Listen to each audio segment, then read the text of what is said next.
मेवाड़ के सिसोदिया वंश में हम एक महत्वपूर्ण शासक पढ़ेंगे, महाराणा कुंभा। महाराणा कुंभा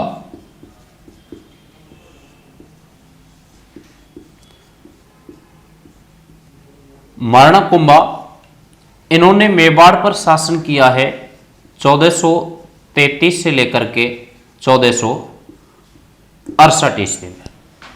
1433 से 1468 ईस्वी महाराणा कुंभा शासक रहे हैं।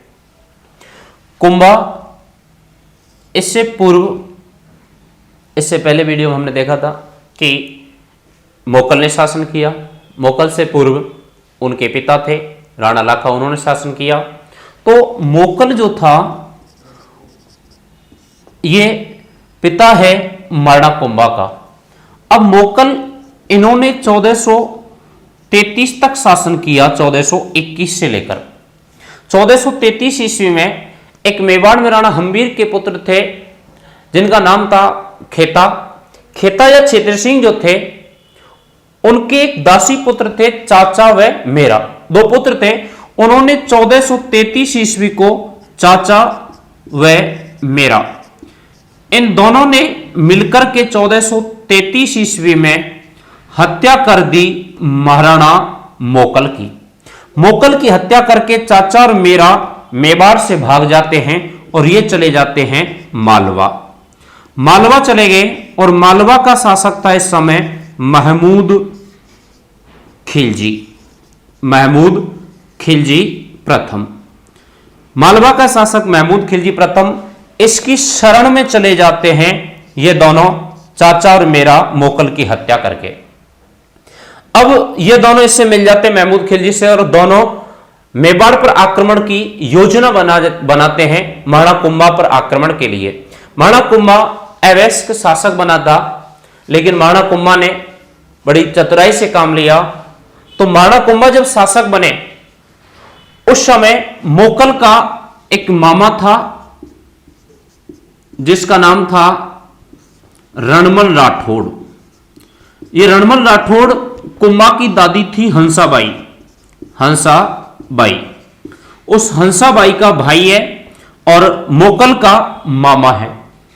यहां पर मोकल का मामा और हंसाबाई का भाई और हंसाबाई दादी है कुंभा की, यह भी जिंदा है। तो रणमल राठौड़ इनके यहीं रहने लग गया था मोकल के समय से ही, और इसने इस बात का फायदा उठाया, मोकल का, और कुंभा छोटा था तो इसका फायदा उठाया इसने कि मेवाड़ में जितने भी राजनीतिक जो पद थे, जो प्रशासनिक पद थे, उन ऊंचे ऊंचे पदों पर मारवाड़ में जो वंश है वो है राठौड़ वंश। उस राठौड़ वंश के सरदारों को बिठा दिया। अब कुंभा जब शासक बना तो कुंभा के सामने दो मुख्य समस्याएं थी कि एक तो चाचा और मेरा वो महमूद खिलजी के साथ मिल चुके हैं, वो कभी भी आक्रमण कर सकते हैं। दूसरा कि यहां पर रणमल जो राठौड़ है, ये रणमल राठौड़ ने मेवाड़ में राठौड़ों को बिठा रखा है, तो कुंभा अगर थोड़ा सा भी कमजोर पड़ेगा तो ये मिलकर के उसका तख्ता पलट कर सकते हैं और मेवाड़ में सिसोदिया वंश की जगह राठौड़ वंश स्थापित हो सकता है। तो कुंभा के सामने दो मुख्य समस्याएं थी। पहली समस्या थी चाचा व मेरा, इसके पिता के हत्यारे हैं, इनसे भी बदला लेना है, तथा दूसरी समस्या है रणमल राठौड़। इस रणमल राठौड़ का प्रभाव बढ़ रहा था, उस प्रभाव को भी समाप्त करना है। तो अब इसने पहली समस्या से निजात पाने के लिए क्या किया कि 1437 ईस्वी में एक युद्ध हुआ, सारंगपुर का युद्ध। सारंगपुर का जो मैदान है वो पड़ता है गुजरात में। सारंगपुर का युद्ध हुआ और सारंगपुर का जो युद्ध है वो हुआ मालवा के शासक महमूद खिलजी और महाराणा कुंभा के बीच में। इस युद्ध में महाराणा कुंभा ने चाचा व मेरा इन दोनों की कर दी हत्या और महमूद खिलजी को बना लिया बंदी। 6 माह तक इसको बंदी बनाए रखा और उसके बाद में इसको छोड़ दिया। तो पहली समस्या से मुक्ति मिल जाती है। बाद में 1438 ईस्वी में 1438 1938 ईस्वी में हुआ क्या कि रणबल राठौड़ की एक दासी थी जिसका नाम था भारमली। उस भारमली से कुंभा द्वारा इसको भी जहर दिलवा दिया जाता है और इसकी भी करवा दी जाती है हत्या। तो दोनों समस्याएं 1438 ईस्वी में महाराणा कुंभा की समाप्त हो जाती हैं और कुंभा इस समय इन समस्याओं से निजात पाकर के स्वतंत्र रूप से शासन करने लग जाता है।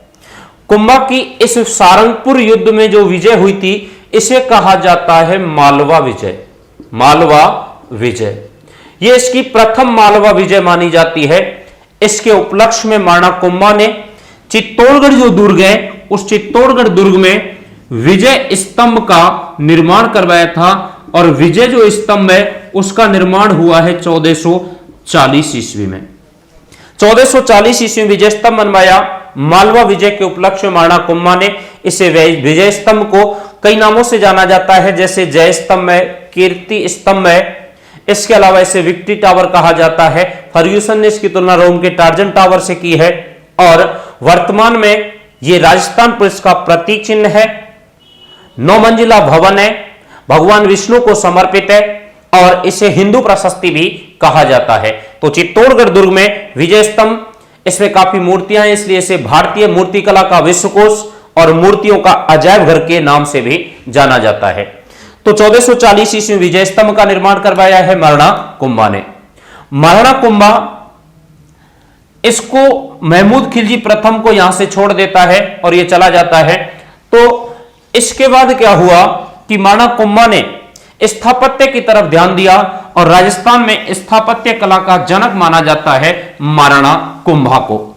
महाराणा कुंभा ने स्थापत्य कला के क्षेत्र में विकास किया और मेवाड़ में यहां पर स्थापत्य कला के लिए इसने बहुत सारे दुर्गों, मंदिरों, महलों का निर्माण करवाया। भीलवाड़ा का एक कवि हुआ है जिसने ग्रंथ लिखा है वीर विनोद। वीर विनोद, वीर विनोद ग्रंथ है, इसके लेखक हैं कविराज श्यामलदास। भीलवाड़ा निवासी कविराज श्यामलदास हुए और श्यामलदास ने ग्रंथ लिखा वीर विनोद। इसमें यह लिखते हैं कि मेवाड़ के 84 दुर्गों में से 32 का निर्माता 84 दुर्गों में से 32 का निर्माता महाराणा कुंभा है। तो राजस्थान की स्थापत्य कला का जनक माना जाता है महाराणा कुंभा को। इसने महाराणा कुंभा ने जब मालवा के शासक महमूद खिलजी प्रथम को यहां से छोड़ दिया तो इसके बाद में यह चला जाता है मालवा और पास में था गुजरात। तो अब मालवा का जो शासक है वो है महमूद खिलजी प्रथम, महमूद खिलजी फर्स्ट। और इस समय गुजरात जो है वहां का शासक है कुतुबुद्दीन शाह। कुतुबुद्दीन शाह, कुतुबुद्दीन शाह इस समय गुजरात का शासक है और खिलजी प्रथम महमूद जो खिलजी है वो मालवा का। ये दोनों कुंभा के खिलाफ मिलकर के एक संधि कर लेते हैं। 1456 ईस्वी में संधि होती है कुंभा के खिलाफ जिसे कहा जाता है चंपानेर की संधि। चंपानेर पड़ता है गुजरात में और चंपानेर की संधि होती है कुंभा के विरुद्ध मालवा के शासक महमूद खिलजी प्रथम और कुतुबुद्दीन शाह के बीच में। अब ये दोनों इस पर आक्रमण की योजना बनाते हैं लेकिन कुंभा इस संधि को विफल कर देता है और 1457 ईस्वी में कुंभा महमूद खिलजी प्रथम को पुनः पराजित कर देता है जिसे कुंभा की कहा जाता है दूसरी मालवा विजय। दूसरी जो मालवा विजय हुई उसके उपलक्ष्य में महाराणा कुंभा ने एक स्थान है बदनौर। बदनौर पड़ता है भीलवाड़ा में। बदनौर भीलवाड़ा में महाराणा कुंभा ने इस दूसरी मालवा विजय के उपलक्ष्य में एक मंदिर का निर्माण करवाया जिसे कहा जाता है कुशाल माता का मंदिर। कुशाल माता का मंदिर। इसके बाद में महाराणा कुंभा ने 1458 ईस्वी में एक दुर्ग का निर्माण करवाया। महत्वपूर्ण दुर्ग है राजसमंद जिले में जिसका नाम है कुंभलगढ़। कुंभलगढ़ दुर्ग। कुंभलगढ़ दुर्ग है, काफी प्रसिद्ध दुर्ग है। राजस्थान पुलिस 2013 के पेपर में पूछा भी गया था क्वेश्चन में कि यहां राजस्थान में कुंभलगढ़ जो दुर्ग है उसका परकोटा कितने किलोमीटर है। तो कुंभलगढ़ दुर्ग की जो दीवार है काफी मजबूत और सुरक्षित दीवार है। यहां ये जो दीवार है ये लगभग 36 किलोमीटर के परकोटे से घिरी हुई है। लगभग 36 किलोमीटर का परकोटा है उससे घिरी हुई है और काफी मजबूत और सुरक्षित दीवार है, जिसमें एक साथ 8 घुड़सवार इस दीवार पर चल सकते हैं। इसे विश्व की दूसरी बड़ी दीवार कहा जाता है। विश्व की पहली बड़ी दीवार है ग्रेट वॉल ऑफ चाइना, चीन की दीवार, और विश्व की दूसरी बड़ी दीवार माना जाता है कुंभलगढ़ की दीवार को। भारत की महान दीवार कहा जाता है कुंभलगढ़ दीवार को। इस दुर्ग में एक अंतः दुर्ग बना हुआ है जिसे कहा जाता है कटारगढ़। कटारगढ़ में स्वयं कुंभा निवास करता था, इसलिए इसे कहा जाता है मेवाड़ की आंख। मेवाड़ की आंख, तो मेवाड़ की आंख के नाम से जाना जाता है कटारगढ़ दुर्ग को। काफी ऊंचाई पर, बुलंदी पर बना हुआ है, जिसके बारे में अबुल फजल ने अपने ग्रंथ अकबरनामा में लिखा भी है कि यह दुर्ग इतनी बुलंदी पर बना हुआ है जिसे नीचे से देखने पर सिर की पगड़ी तक गिर जाती है। तो कटारगढ़ दुर्ग के बारे में यह अबुल फजल ने कहा है, और इस कटारगढ़ जो दुर्ग है यह अंत्य दुर्ग है कुंभलगढ़ दुर्ग में। इसके बाद में मरना कुंभा, इसके बारे में हमें पता चलता है कि कुंभा एक महान संगीतज्ञ था और कुंभा को संगीत में रुचि थी, और कुंभा को यहां पर संगीत की जो शिक्षा दी गई थी वो इनके संगीत गुरु थे सारंग व्यास। कुंभा का संगीत गुरु है सारंग व्यास, उससे इन्होंने संगीत की शिक्षा ली।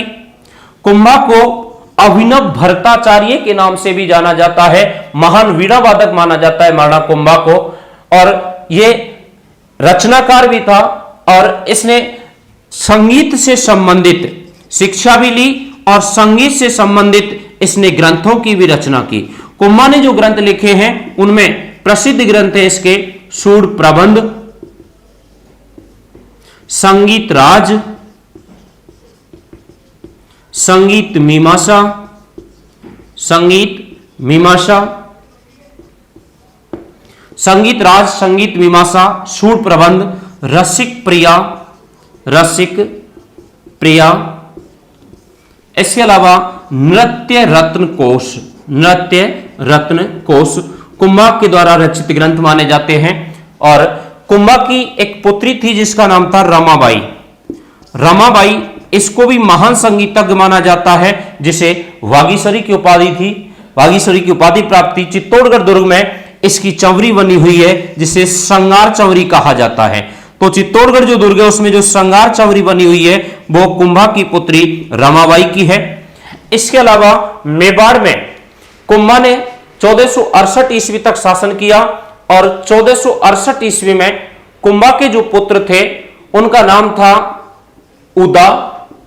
उदा एक दिन आते हैं और कुंभलगढ़ में जो दुर्ग है, कुंभलगढ़ का किला, उसमें मामदेव नामक जलकुंड है, वहां पर उदा द्वारा अपने पिता कुंभा की कटार से कर दी जाती है हत्या। तो इसके बाद में 1468 से लेकर के और 1473 ईस्वी तक मेवाड़ पर शासन रहा है उदा का, जिसे मेवाड़ के सिसोदिया वंश का प्रथम पितृहंता राजा माना जाता है। तो प्रथम पितृहंता राजा है उदा, जिसने 1468 से 1473 ईस्वी तक यहां शासन किया है। तो एक राजस्थान में मेवाड़ का एक महत्वपूर्ण शासक है मरना कुंभा, जिसको हमने अभी पढ़ा। आगे इससे आगे का जो टॉपिक है, इससे आगे के जो राजा हैं वो अगले वीडियो में पढ़ेंगे। थैंक यू, जय श्री राम।